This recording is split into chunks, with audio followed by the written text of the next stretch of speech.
Hey, what's happening guys? I'm ika.himee and welcome to my channel. So I am coming at you guys with another speed paint. Unfortunately, I didn't have the time that I thought I would to be able to do more of the videos that I wanted to do. So it's been a lot of speed paints lately. I apologize. I hope to change that in the near future, but for the time being, at least we have something different. We have a Copic speed paint instead of a digital one. For those of you that did not know me before I went to online posting, I did a lot of Copic work and I was predominantly a Copic artist. I wanted to wait to get a tablet until I thought my skills were good enough to warrant having one, so after a little while I got a tablet and I kind of set Copics aside a bit, and I still use them every now and then, and I really enjoy using them, and I want to use them more for sure. But unfortunately, a lot of the work that I do is very digital based because of convenience.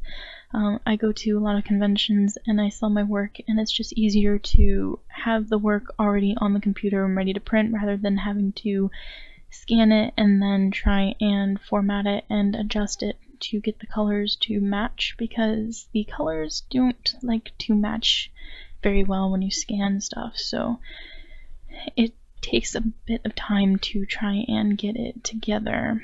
The other thing with Copics that I am not super fond of is the fact that I don't have a lot of colors.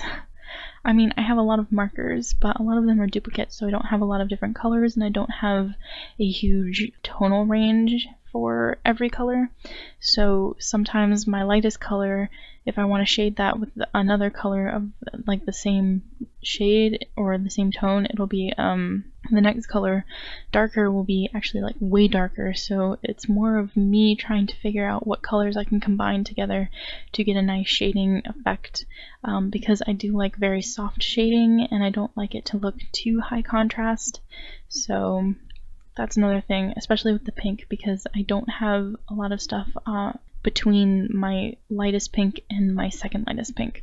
So hopefully at some point I will be able to get more markers and it'll be better. I did actually have to stop a bit, and I didn't really have time. Like, I'd started recording the video because I did this in segments, and I started recording the video and I forgot that I was doing more pink stuff and I actually had to refill my marker. So if you were wondering what that was me refilling my marker. But this is actually art from Patreon. This is for my Patreon. My patrons voted on the monthly illustration and they chose Sakura Kinomoto from Cardcaptor Sakura. And I really enjoy drawing Sakura. I really enjoy Cardcaptor Sakura in general, and really any of Clamp's work, to be honest. I think their styles are beautiful and their stories are always entertaining, and they're such a huge inspiration to me.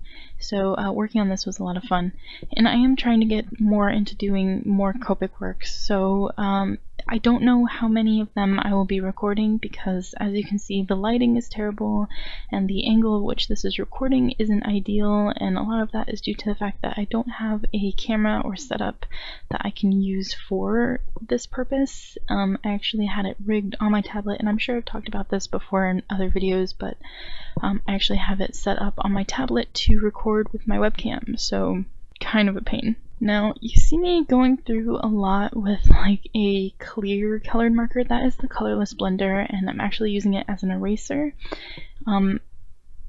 I'm sure that there are some people that can color really well within the lines, but I am not one of those people. I've never been able to do that. So what the colorless blender does is that it enables me to kind of erase some of those mess up lines and some of the overlapping colors and stuff. So you see me go over a few times, especially over Kero-chan's wings, because his wings are white and I overlapped a lot with some pink and some darker pink, and I had to clean that up.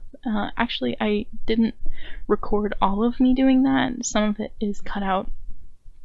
But I would say I probably spent a solid half hour off screen just trying to clean that up. I'm not sure for sure, but it did take a long time, and it's still not perfect, but it's a lot better than it was.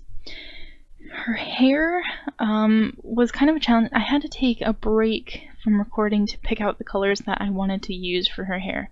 And the reason is that I wanted to do pink and brown combination for her outfit, but her hair is also brown.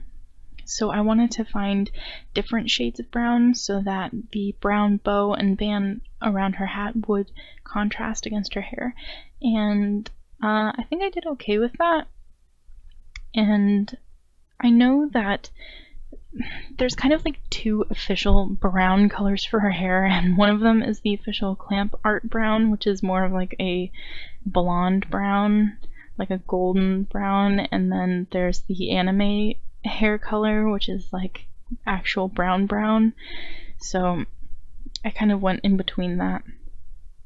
As for her fluffy collar and sleeves and stuff, I do enjoy coloring stuff like that. I think it's fun. It's one of those things that's easier to do digitally, but you can get a very similar effect traditionally. It's just a lot more time consuming because you have to blend a different way, especially with markers. But it's a lot of like stippling and stuff, and I went in with the colorless blender a few times to kind of like create more texture in the fluff, and I think it came out really nice. I'm actually quite happy with it. And on Carol, I was doing yellow, and I know you can't see a lot of that because it's off screen, sorry, but I don't have a lot of yellows either, so I was really kind of like crossing my fingers and hoping that the yellow would turn out okay, and it actually didn't turn out too bad, so I'm pretty pleased with how he came out and how the yellows looked together, because I was worried because the yellow I started with was like very light, very bright yellow, and the next color was a bit darker, so I'm like, oh, I don't know, but it actually blended out quite nicely, which is a good thing about alcohol-based markers.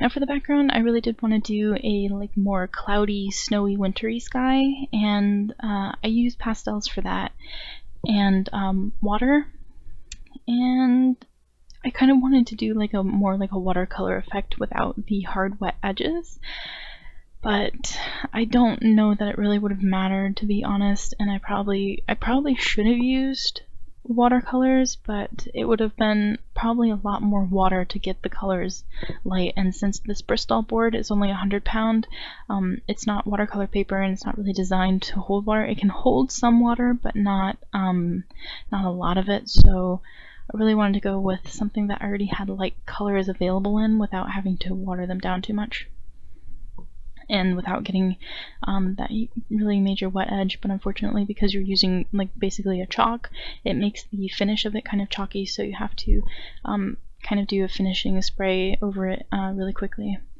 Now I am going in with white ink to create the snowflakes and the highlights, and this was probably the most fun part of it. A lot of it in the final version you can't see over the sky because the scan, again, it loses a lot of what the original has, but I think it still looks nice, and I think that the white ink showed out really well. But thank you guys so much for watching. If you like this video, feel free to subscribe to my channel for more content, give this video a thumbs up, and all the links to my social media and stuff are in the description box below for you guys, and I will see you next time. Bye!